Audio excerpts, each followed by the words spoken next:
What's good, big dog? It's your boy Dre, and this is Samurai Kennels Sunday Weekly Wrap Up.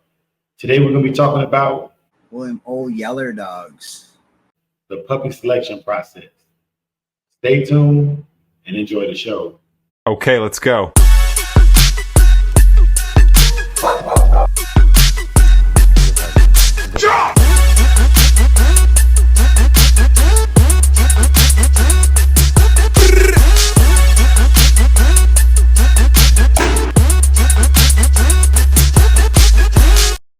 So today I have my brother Big A with me for this Sunday Weekly Wrap Up, and we're going to be talking about the old yeller dog specific program.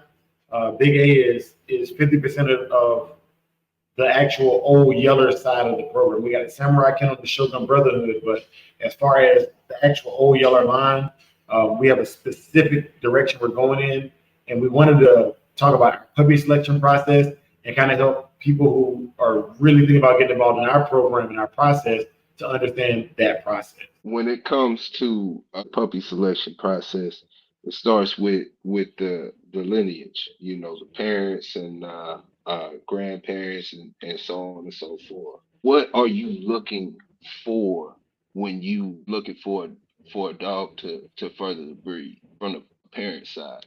For our program, what I'm looking for are lineages of dogs or bloodlines of dogs in the American Pitbull Terrier that have the propensity to be hyperstimulated or already show signs of being willing to bite a target larger than themselves, hog dogs or dogs that are even already being used by personal protection personnel. You have like a good friend of mine, Play No Fear. He has dogs like that. There's a dog named Crixus up in New Jersey that does that kind of work. And there's also a dog named Bane that does that kind of work. And so I'm looking for other camps that already have that already behind them kind of. I look for like Bully Son in the bloodline. I look for Bolio in there. And I look for Jeep dogs. The Bully Son, Bolio, more like that. They had the propensity to bite a human being. The Chinaman was an excited biter. And then I look for the Jeep blood as well. Bully Son is Jeep's grandfather, but Jeep was able to be handled very, very well by James Crenshaw. And because of the ability of Jeep's bond with a handler, I think he brings something to the table that maybe those other lines don't necessarily bring. I'm looking for a lineage of dogs that already has a little bit of the talent to do basic protection and obedience work. And when you say that you would prefer to be able to see the work in progress, from the training side, do you like to see,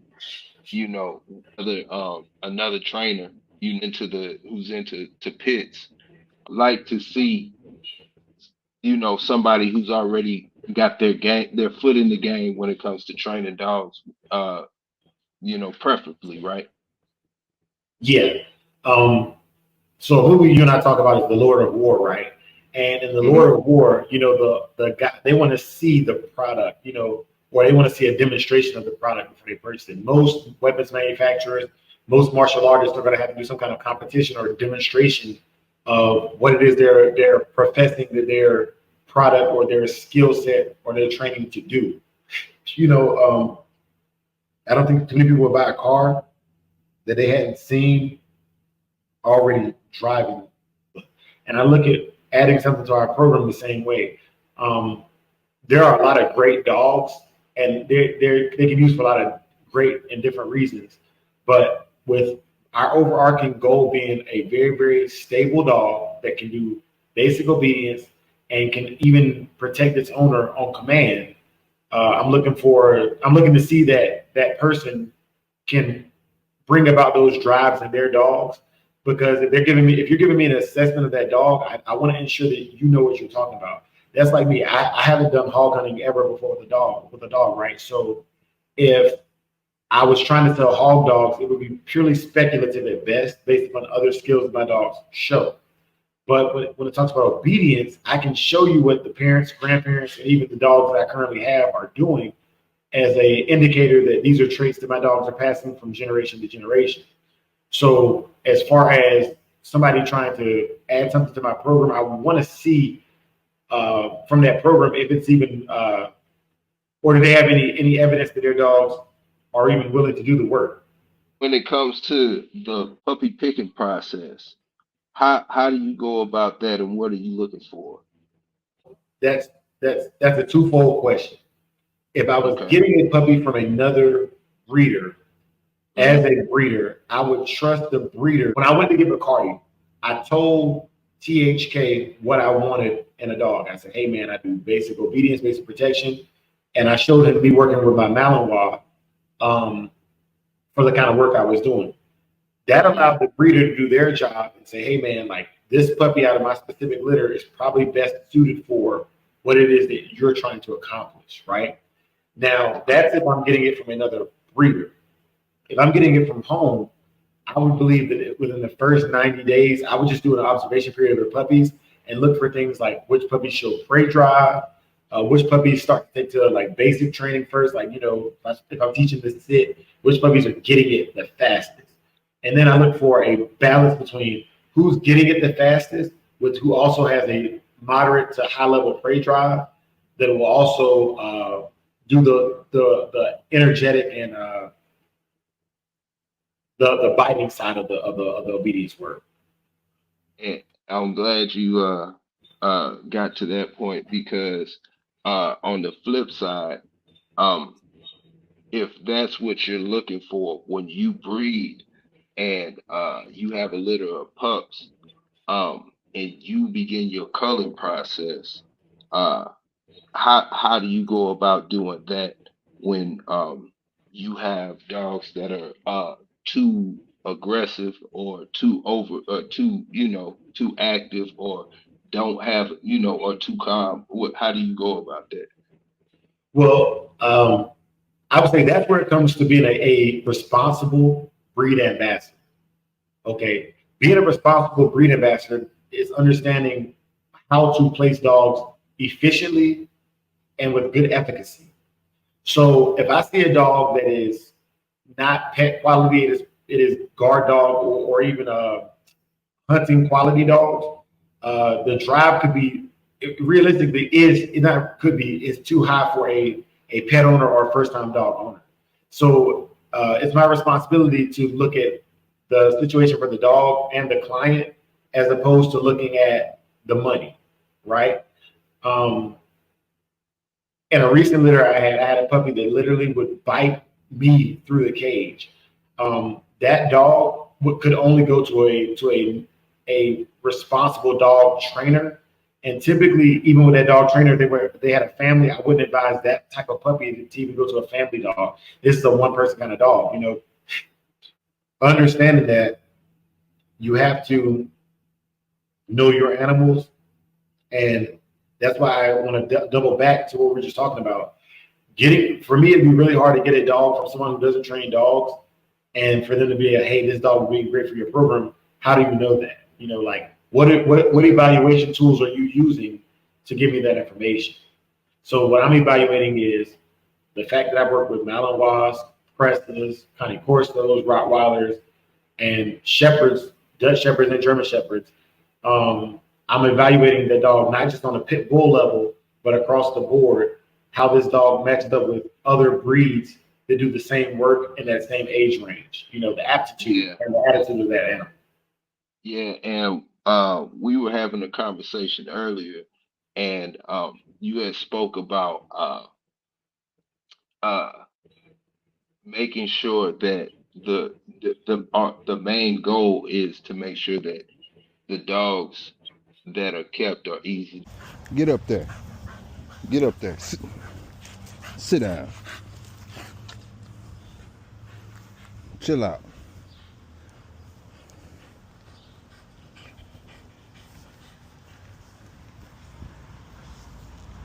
No. No. No.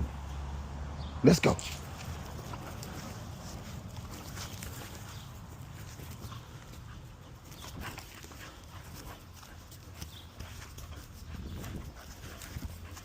Huh.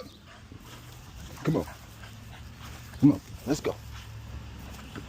Show. Huh. Huh. What you got? What you got?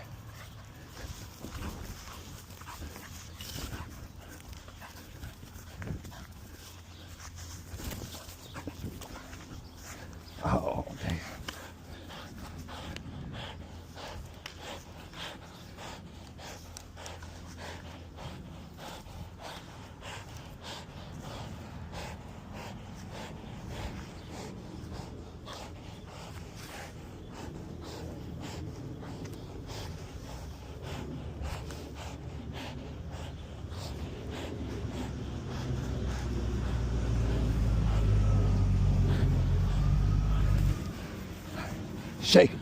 Show him. Shake him. Shake him. Show him. Shake.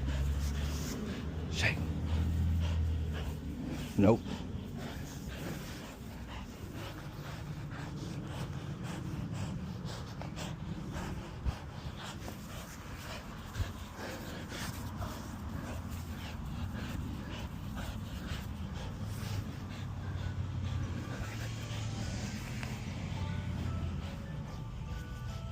So I did an interview with Walk 'em Down Ram, and I've also done an interview with a Battlebred, and I spoke about this, and I want to speak about it here as well. One of the things I noticed about having shepherd and herding dogs is the training process for them is really easy. Even a novice trainer with basic understanding of dog training fundamentals can train those dogs to a high level. And that was done not just because of their breed, but because of consistent breeding strategies and isolating specific breed qualities in that specific dog breed or that line of dog. You know, American bred German Shepherds are not necessarily as effective with training for that kind of work as West German and East German dogs are, right? And even East German dogs are considered the highest quality of the German Shepherd breed. So when I look at breeding the American Pitbull Terrier for the kind of work I'm trying to do, I have to utilize that same ideology in structuring our program. So what happens is, all right, cool. For example, in the first generation of the Williams Oreola dogs is Bacardi. Bacardi had a high propensity for basic obedience, but she was slow to work. She worked when she felt like it. She was not driven to work. So what I did was I brought in the Cheap Red Boy Rascal blood from Knucklehead and created Saki. Saki has a high aptitude, I would say commensurate with that of my Malinois. So what I was looking for was basically to make it easy training was a dog, a pit bull that showed at least an inkling of the herder style of trainability. You know, trainability is moderate to easy, right? And then also look for a dog that showed the pit bull side of drive, prey drive, and just willingness to please its owner and work, right? So we got that in that generation. And then in the third generation, your dog, Michonne, she's a even more balanced dog than Saki is, you know. So we would just restart the process, finding a high drive dog that has some trainability to take to like Michonne and Kamikaze, and then taking it back to Saki and just kind of line breeding, you know, outcrossing it and then line breeding the outcrosses to make a dog that is comparably trainable to Dutchie or Belgian Malinois or even a German Shepherd. That's the direction of our program, is to make the dogs where not to insult a trainer's ability, but I don't care about your I don't care if you're a world-class trainer. The goal with my dogs is to create a dog that is the easiest line of pit bulls to train that you can find, you know, in the open market.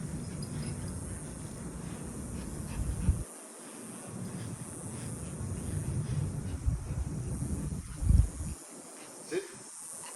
Get like.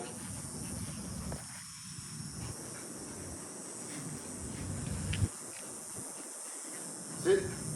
Good. Sit. Good. Out. Out. Stay. Going back to the puppy selection, when you temperament test, what what do you look for? Uh, you know, when you're first when the pups first hit the age to where you can see the signs that you're looking for. Okay, so in our program, and Big A, you know this, but I'm going to share with the world. Yeah. In our program, we have basically it's cut into three triumvirates. The first triumvirate, or the first part of the triad, is birth to 8 weeks. Within that window, we're going to do a temperament test. We have our own structured temperament test we do at Samurai Kennels.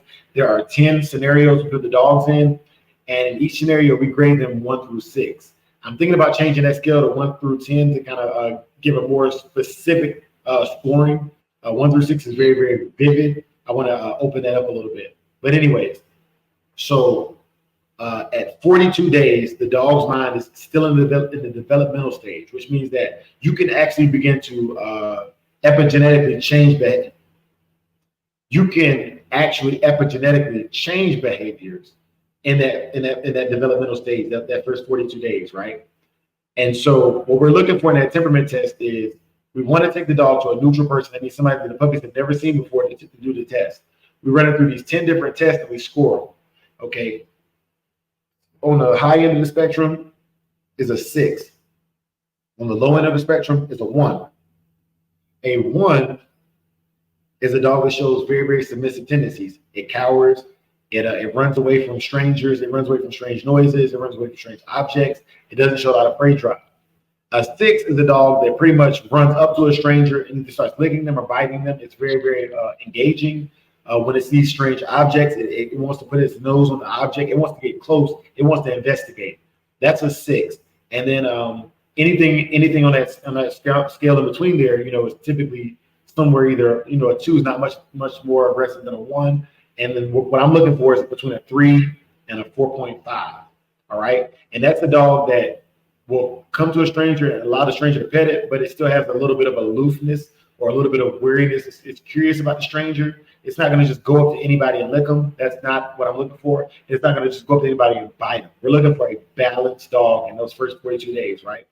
Now, that's not saying that the other dogs that don't score in that 3 to 4.5 range aren't good. But as a breeder, it's my responsibility to understand that, all right, if I was looking at an elderly person, I would look to getting them a 1. This dog is going to be what I would call a soft dog. Now, a soft dog is a dog that you can raise your voice and the ears go back and the tail goes down, and it's really easy to correct that dog. All right, that dog, when it pulls on a leash, you can take a flat collar and tug on the leash a little bit, and that dog is going to respond to like that low-level stimuli. That's a great dog for one person. For a one-person dog, a family dog, because it's going to cower when the kid's chumping, it's going to cower away, right? And that 1 is not for a reactive dog. There are reactive dogs that I would still put in the 6 category. Like they're going to cower away, but they're going to growl, they're going to bare teeth, they're going to show aggression. That's not what we're looking for a 1. But that's what a 1 is. A 1 is great for a 1 is the pet. A 1 is the pet quality dog. All right. Yeah. That 3 is like the median. It's like I said, it's very, very balanced. And then on the far end of the spectrum is a 6. That dog is going to a trainer, a hog hunter, a protection kind of person, police. That dog, military work. That dog is super alpha. It is typically going to be your dominant puppy in your litter. You're going to know that puppy. If you bred them, you're going to know that puppy before you even score. That's the puppy that eats first. He puts his paws in the tray.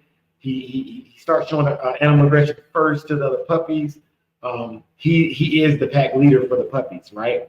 A lot of people think they want that dog, but most people, let me rephrase that. For my program, that kind of dog is only good for if I'm taking it to breeding into a dog that is a 1 or a 2 to try to balance out, that and get back into that range of 3 to 4.5, right? Right. Every litter doesn't have one of those. Every litter doesn't have a 1. Every litter doesn't have a 6. Typically, most litters don't have either one of those because when you take the law of averages, the law of averages is typically between a 2 and a 4.5 anyways, right? So those dogs are the outliers. And a lot of people look for those personality traits, even though they're the more rare personality traits. And the problem with people looking for those rare personality traits is because they're more rare, less people have experience with actually dealing with those personality traits. And it can be very dangerous for you to put those dogs in the wrong hands, right? So as far as our program goes, that 3 to 4.5 is what we're looking for to breed consistently. And how we check our consistency is my dogs typically have about 5 puppies in a litter. In that litter, what I'm looking for is 60% or better. Greater than half the litter meets the criteria for what I was breeding for. To me, that's a successful breeding. And every litter I've had, the first litter I had, it was 3.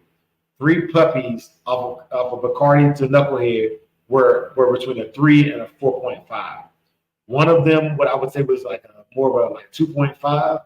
and one of them was probably like I would say the other two were both like 2.5s, right? So like still on the low end of the spectrum. Could I use them? Yes, but the other three were way easier to do the work. So why would I exhaust myself when I have three out of five that can really work? And then the other ones, they're doing great. Like one of them is owned by my captain, and they took him to Colorado. He's the family pet, and everywhere they take him, they're like, I can't believe this dog is an American Pitbull Terrier. He's so well behaved. He has better obedience than even my dogs that are rated in the 3 to 5 range, right? And the other one, he's just a yard dog. Like he literally runs around, he barks to let his owner know when there's people coming, and he's just a good dog. It's he's not great by any means, but he's a good dog. But neither of those two compare to the other three, right? So yeah. So it just because a dog doesn't fit within that 3 to 4.5 range, and doesn't meet the criteria of Samurai Kennels, doesn't mean that those dogs aren't perfect for somebody else's program, correct? Correct. And another thing about our dogs that I want to share is the majority of my dogs are at least conformationally sound. So if you can do nothing else with these dogs, you can go win some trophies. Like my dogs are beautiful. All right. My dogs are gorgeous. And Yeah. I'm showing clips of the different dogs to show you our production, because our production is very, very consistent. We've had out of 3 litters, I've had one dog that was cowhocked. And I honestly believe it was based upon the diet after I sold the dog, because all my dogs go see a vet before they leave. And they come with a vet certificate of health, right? Now, a client has three business days from the time they receive the puppy from me to have it checked out by their veterinarian, and kind of cross-reference my veterinarian's assessment with their veterinarian's assessment. So we're not going to stiff anybody like that, And I even end up buying the dog back from the guy after he got him cowhocked and stuff, and I rehome that same puppy. But as far as our dogs, man, like I said, there's always a utility for them. Just because they don't meet my criteria, like most of my dogs can do weight pull. I haven't bred a dog yet that can't do wall climb. I haven't bred a dog yet that is not capable of wall climb. Not all my dogs like mills. Typically the ones that I keep, because I have mills at home, they have access to it, and I kind of socialize them to both the e-mill and the slap mill, carpet mill. All my dogs will run with a bike. I haven't had one yet that doesn't run with a bike. And most of my dogs are not equipment shy when it comes to different collars and things, So they have to have some sort of oomph to them. Additionally, I don't want to sell a boring dog. And what I mean by boring dog is I don't want to sell you a dog that, okay, the American Pitbull Terrier is known for having a very, very high prey drive. So with my dogs, I want to show you a dog that will bite on like tugs and play tug of war, and will chase the flirt pole. Like I want my puppies to do that, because that's not just fun for the dog, but as an owner, that's fun for you. That's a bonding process. And I don't want to take the ability to enjoy American Pitbull Terrier at its best from my clients. I just don't want to do that. So my dogs need to be fun-loving dogs. We talked about the puppy selection, selecting a puppy, and the process of how to go about choosing a pup for the program. When you have chosen the pups that fit the criteria, when do you start the training process? So training starts literally as soon as their eyes open, right? Okay. And we're going to get into I'm going to just start divulging the Bushi Dre style of training, right? It's just a balanced dog trainer style. It's a conglomerate of all the greater training styles, the Kohler method, purely positive training, reinforcement training, coercive, and just all the training put together. But bond training, which is uniquely us, right? And so With the Bushi Dre style of training, it starts as soon as they open their eyes, man. The first things is trade secret is I'll lay the dog on their back in my hands and cup my hands with the dog on their back facing up, all paws facing the ceiling. And I'll start saying once I have a name for the dog, sometimes I just call them dog. You know, if they don't have a personality, and I'll just keep saying stuff in the same tone as I would say their name until they stop wiggling their legs and make eye contact or look at me.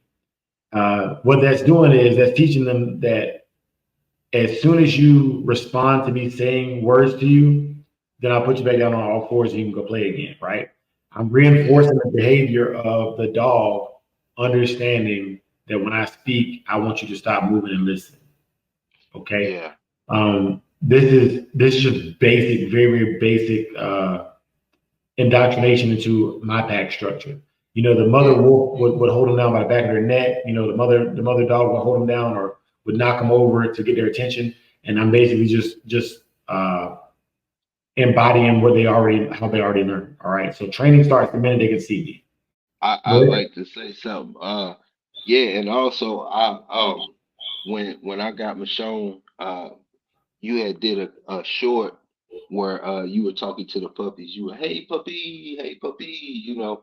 And to this day, if I play that short, Michonne, you know, her ears up, she running around, looking around and stuff like that. You know, it sticks with them. So, you Yeah. know, that stuff, it really plays its part.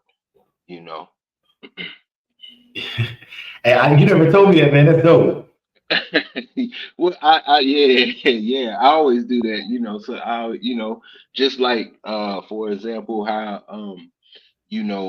a lot of people would give a towel or something like that with the puppy from the mother's scent, you know. So, it's the same deal, when you talk to your pups and how you go about it when they're pups, it makes a big difference. So when you had I could play that right now and she she'll get up and start running around looking like, looking for that voice. Yeah. Yeah, man. Yeah. And that's what the Bushi Dre is, man. The Bushi Dre style of training is science meets art. You know, the science of dog training is Pavlovian theory, but the art of it is adjusting to the individual. But as far as beginning to teach command, I start shaping behaviors once they start following treats or toys, right? So if I want to teach them to sit a week or two before I want to start actually teaching the sit command, I'll start taking food or a toy, whatever they respond to the best, and kind of luring them into a sit position.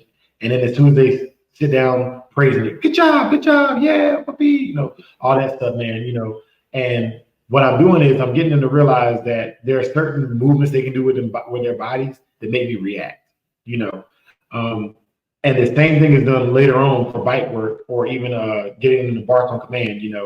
I'll put them on a tie out and I'll turn to walk away. And when the dog starts barking, I turn around and act like it's the biggest thing in the world. Good job, you barked, yay! And what happens is they learn there's a time to bark, right? They also put the off switch in the dogs. Like Saki's laying here in the background right now while we're doing this interview, and it's completely quiet, And those are the things that you try to instill in the dogs that as the owner, as a breeder, as a trainer, when they go to the homes, it'll make people come back. And it's not saying the dogs aren't just naturally good dogs, but you want to set them up for success prior to leaving your home, especially if it's going to leave your home. My dogs that live with me are adjusted to my lifestyle. So when I'm asking people questions about themselves, I'm not probing to get in your business. But if you're a person that lives out in the woods and this dog is going to be a chain dog, before it comes to you, I want to make sure I'm putting that puppy on a tie out so that it's already going to a new environment. The last thing I'll do is send it into a new environment and put it into shock by you putting it on a chain for the first time, or leash breaking the puppy before it goes to the owner. These are things that are part of our Bushi Dre process. Yeah, it helps the experience for you and the dog, all around, definitely. It also allows me to help you troubleshoot problems that I might have already seen developing before it left me, right? There's a lot of breeders who sell the dog and you can't call them for anything. Even if you did, they're not trainers themselves. so they cannot really help you modify or manage a behavior that was created by them. You know, some breeders, you know, they just want a dog that's really tenacious, that kind of just has that old school terrier tear up everything mentality. And once you instill that, you're now working backwards. That's one of the reasons why I typically would never get a grown dog from somebody, unless I know the trainer and I know that we train in a very similar manner. How did you come about Bushi Dre? All right, so it started with I went to ABC College and Learburg Online University to learn dog training. So my dog training is very, very well aligned with those two institutions, right? Yeah. And but those institutions are based upon I never saw a trainer there deal with a true American Pit Bull Terrier. You know, they would take on for behavior modification and management, Pit Bull mixes, but dealing with a dog with the drive of a Pit Bull, and also the stubbornness of a Bulldog is completely different, right? And so with my Malinois, it was stupid easy. Yeah. So with Bushi Dre, it's designed for dogs that have high drive, real working dogs. You know, I was stationed at Lackland Air Force Base, where the home of the military working dog kennels, and even those dogs are like stupid high drive. Like your basic training and purely positive training is not going to work with these dogs. You have to have a corrective method in your training. Now, the art of it is, at the end of the day, Bushi Dre is a martial art in which the dog is used the same way a samurai would use the katana, right? Yeah. The leash is my hilt of my blade or the hilt of my sword, and the dog is the blade, all right? So when we talk about when Brother Soul says, keep your defense tight and your blade sharp and your defense tight, the dog is the blade and we are the defense, right? And so my dream is that if I had to defend myself, I send my dog on you and we pretty much just jump you. He goes and he's distracting you, and I come in with whatever I need to neutralize you. And that's on my property. That's castle doctrine. That's a stand your ground law abiding doctrine. But the reason why it's considered a martial art is because this can be used to inflict serious harm on another human being. And it requires a high level of discipline, you know, a high level of discipline. Got you. And speaking of, you spoke of Bushi Dre and martial arts. If you could name a martial art that describes Bushi Dre training style, what would you say? Oh, Bushi Dre is the Jeet Kune Do of martial arts. You know, Jeet Kune Do was coined by Bruce Lee, and in Jeet Kune Do, he took an amalgamation of karate, Kenpo, and other karates, Wing Chun, basic Shaolin, Kung Fu, Taekwondo, Brazilian Jiu-Jitsu, and he took the best common practices of all these martial arts and then added in his own flair to make it uniquely his own. And that's even a quote from Bruce Lee. He said, take everything you need from from everywhere else and then add what makes it uniquely your own. And that's what we did with the Bushi Dre style of martial arts with the dogs involved in it. So that means you pretty much you can't be boxed in. You know, you kind of got a free flowing style. Yeah, man. Be water, my friend. Be water. Yeah. That's good stuff, man. Good stuff. Real good stuff. Yeah.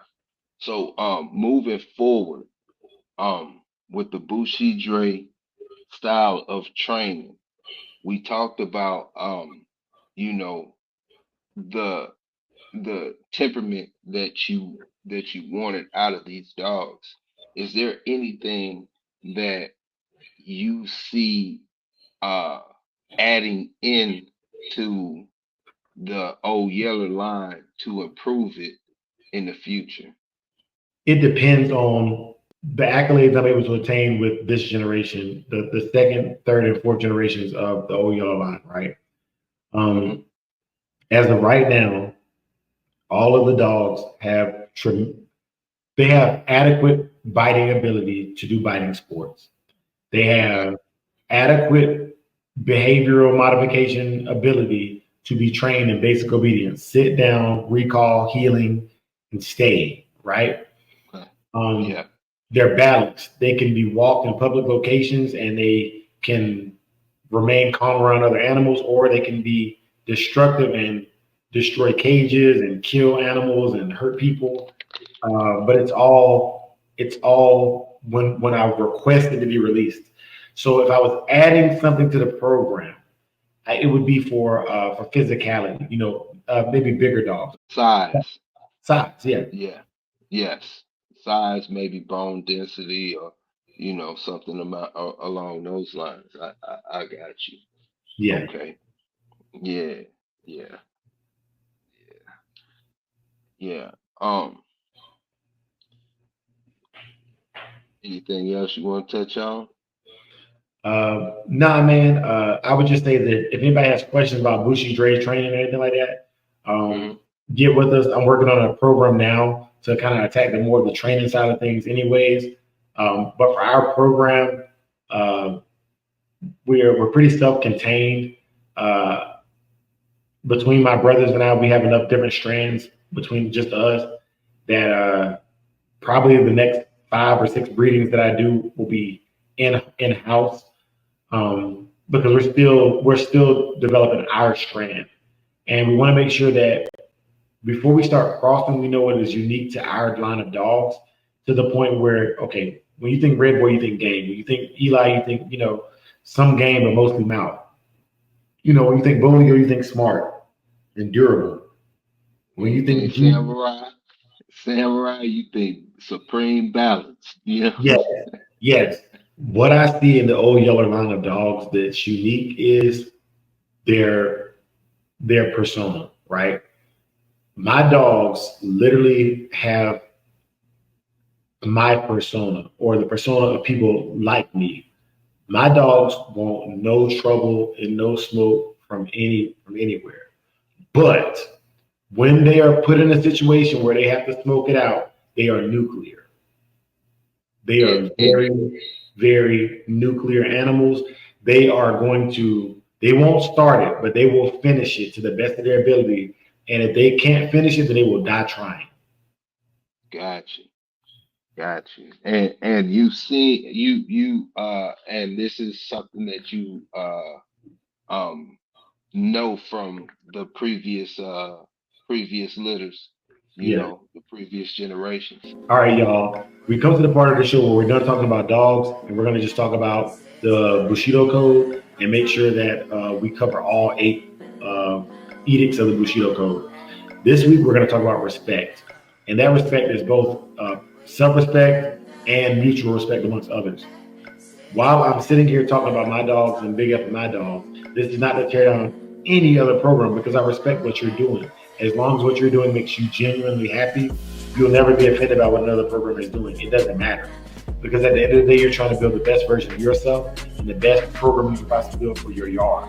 That respect is always going to be there for both dogmen and neo dogmen alike. Big A? Yeah.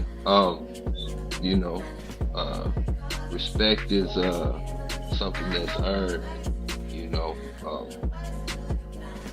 just carrying yourself and putting the best foot forward in everything you do will gain respect. But trying to take respect, uh, before it's earned is always a bad path. All right, y'all. This has been Samurai Kendall's Sunday Weekly Wrap Up. Make sure you like, follow, subscribe, and share. And catch us on Wednesday night for our lives. We out.